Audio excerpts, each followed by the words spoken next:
Şu günler Mar vilayatynyň polisiýa müdürliginiň ýanyň howpsuzlygy bölüminiň işgärleri durmuş maksatly desgalara, hojalyk jaýlaryna we hususy eýçilikdäki dukanlara aýlanyp, ýanyň döredip biljek enjamlary barlaýarlar. Ýaşaýjylar işgärleriň bu barlyklary ilatdan para almagyň ýene bir guralyna öwrendigini aýdýarlar. Bu barlyklar Türkmen hökümetiniň güz-gyş ýyladyş mögsümine taýýarlyk işini maslahat etmeginiň ideýanyna gabat geldi.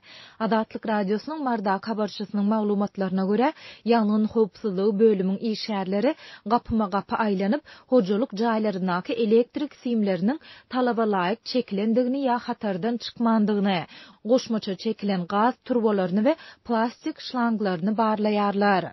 Güz paslynda howanyň sowap başlan günlerinde geçirilen bu barlyklarda elektrik simleriň açyk ýeri bolsa, öýlere goşmaça gaz peçler we plastik şlanglar çekilen bolsa, onda raýatlary jerime ýazylýar. Jerimeniň muktary 1000 manada çenli baryp ýetýär. Ähli zat düzü bolsa, onda işgärler 2 sany kagyda gol çekdirip 30 manat tölemeli diýerler diýip marly ýaşaýjy anonimlik şertinde aýtdy.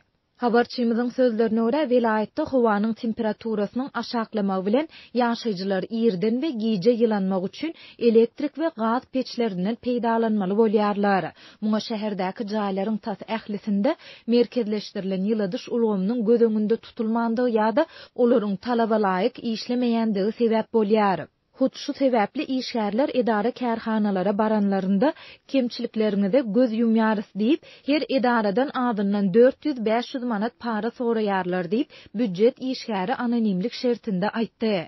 Telekeçileriň ençemesiniň habarçymyza gurrun bermegine görä, barlykçylar şu günler hususy eýçilikdäki dukanlary hem ýygyderli aýlanyp, dürli bahanalar esasında jerime ýazýarlar ýa-da yüzlerçe manat möçöründe para alýarlar. Dukanlarda elektrik we gaz üçinçiligi doly ýola goýulmanlygy sebäpli giýjeki garawullarymyz ýylanmak üçin elektrik peçlerinden peýdalanýarlar ýa-da olar rezin şlanglar bilen has uzak aralykdan gaz çekip gaz peçlerini ýakarlar. Ýangyn howpsuzlygy bölüminiň işgärleri gelip muny ulanmagyň gadagandygyny we 1000 manat jerime ýazjakdyklaryny aýdýarlar. Garawullaryň aýlygy 700 manat bolan soň dukan eýleri barlykçylara 500-600 manat para berip jerimeden gutulýarlar diýip yerli telekeçi anonimlik şertinde aýtdy. Ol bu ýagdaýyň her ýyl gaýtalanýandygyny belläp, barlykçylara bir gezek para beren telekeçilere indiki ýyl güz paslyna çenli adar berilmeýändigini hem sözüne goşdy.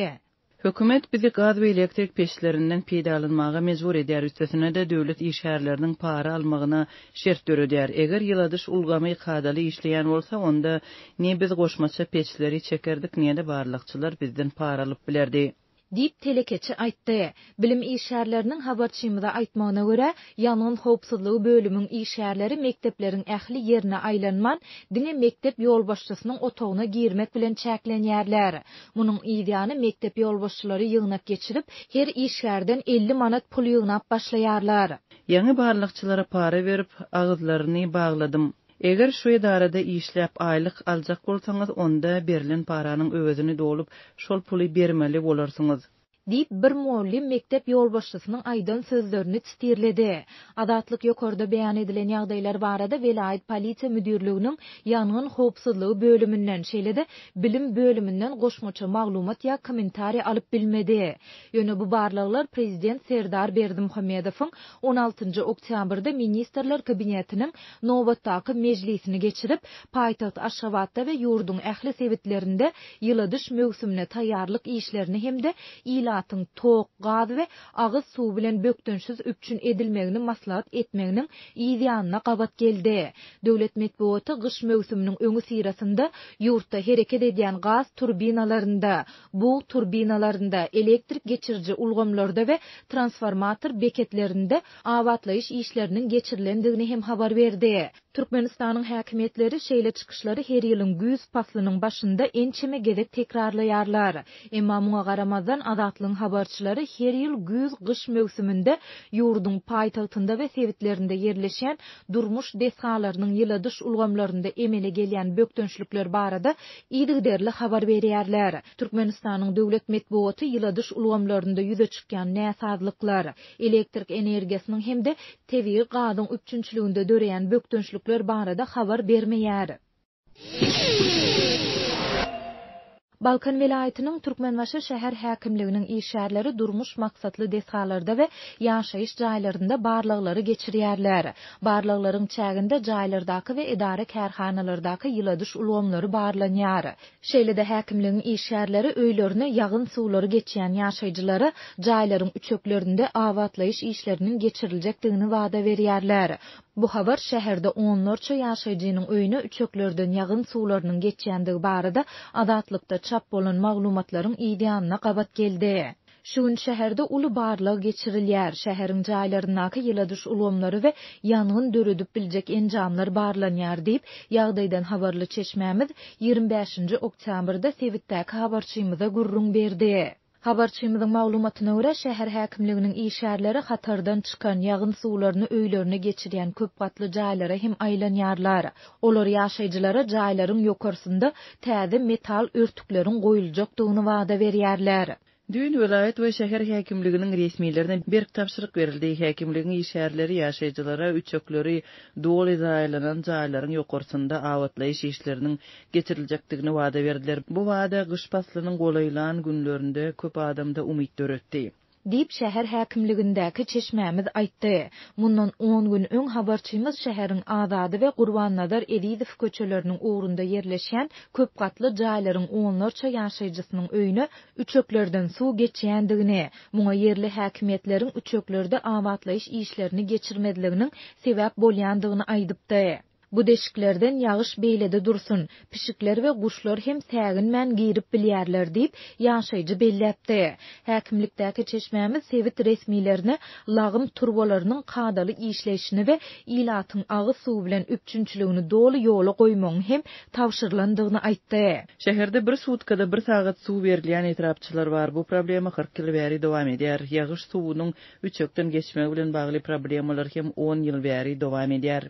Diýip çeşmämiz bellädi. Adatlyk baýdalanlar barada Balkan vilayet we Türkmenbaşy şäher häkimliklerinden goşmaça maglumat ýa kommentari alyp bilmedi.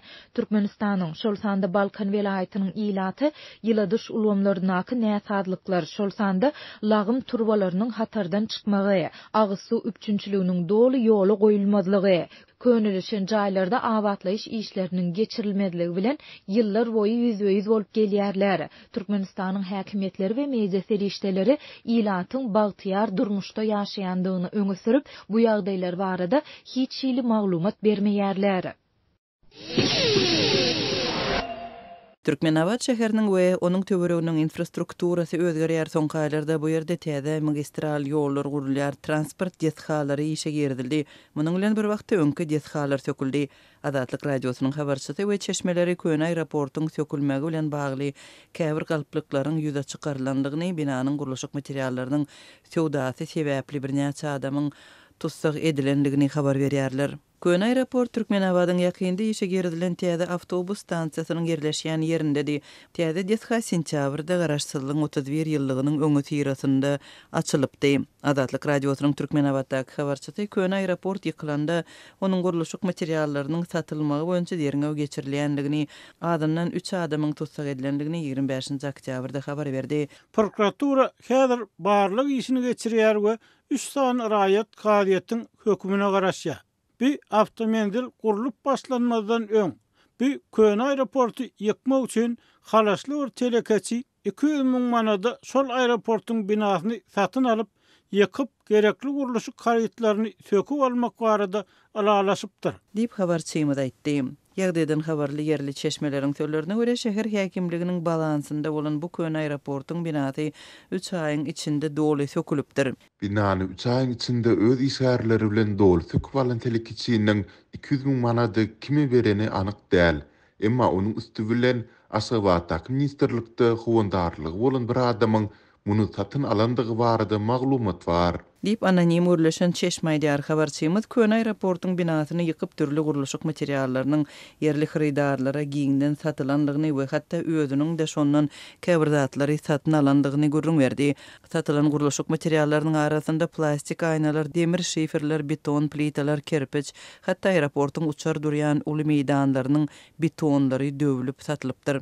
Lewapdaky habarçymyz şeýle görüň berýär. Aeroportun yıkılan binasından dören guruluşyk materiallarından döwlete uzypsy pul gelip agdalan telekeçi ençemetse köp puly öz hasabyna geçiripdir. Bir aeroportun binasyny yıkmaga kimin ruhsat berenligini anyklamak üçin köp ýolbaşyny häzir derňege çekdiler we jenaýat işlerini gozgadylar. Adatlyk radiosynyň bu derine barada Türkmenawadyň häkimliginden we kanun goraýjy resmiýetlerinden resmi taýdan maglumat almak tynanşygy netije bermedi. Türkmenawadyň ýykylan köne aeroportunyň giňişliginde häzir täze awtobus stansiýasy ýerleşýär. Sentýabrda açylan bu detha Aşgabat Türkmenawad awtolog ýoluna degişli infrastruktura gerýär. Onuň guruluşy üçin 2019-njy ýylda büdjetden 2,13 milliard Amerikan dollary möçberinde pul bölünip berilipdi. Türkmen hökümeti ýurduň ulag transport infrastrukturasyny döwrebap özgertme arkaly ilad üçin ulag hyzmatlarynyň hilini ýokarlandyrmagy maksat edilýänligini aýdýar. Azatlyk radiosynyň Lebap vilayatyndaky habarçylary täze awtobus stansiýasy işe girilip Türkmenawatdan etraplara we Ahal vilayatynyň Änöw şäherine çenli awtobuslaryň gatnaýanlygyny habar berýär. Emma ol awtowagzalyň şäheriň çetinde ýerleşmeginiň ýerli ilad üçin ençeme oňaýsızlyklary döredýänligini belliýär. Avtomendeliň guruluşy başlanmanka Türkmenawatlylaryň köpüsi guruluşyň alınıp barıljak ýerini işidip haýran galypdy. Tebäbi Türkmenawat şäherinde boş ýatan ýer köp. Sonda da ol has çet ýerde guruldy. Aeroportun gowy binasy bardy. Ol ýykylman başga bir edara berilse, ol taýyn bir detga bolardy. Dip Türkmenawatly çeşmeýdär. Türkmenistanyň garaşsyzlygynyň 31 ýyllygyny gabatlap gurulan Türkmenawadyň täze awtobus stansiýasynyň 2 gatly binasynda ýolagçylara ýokary derejede hyzmat etmek üçin ähli şertleriň döredilenligini döwlet media serişdeleri habar berdi.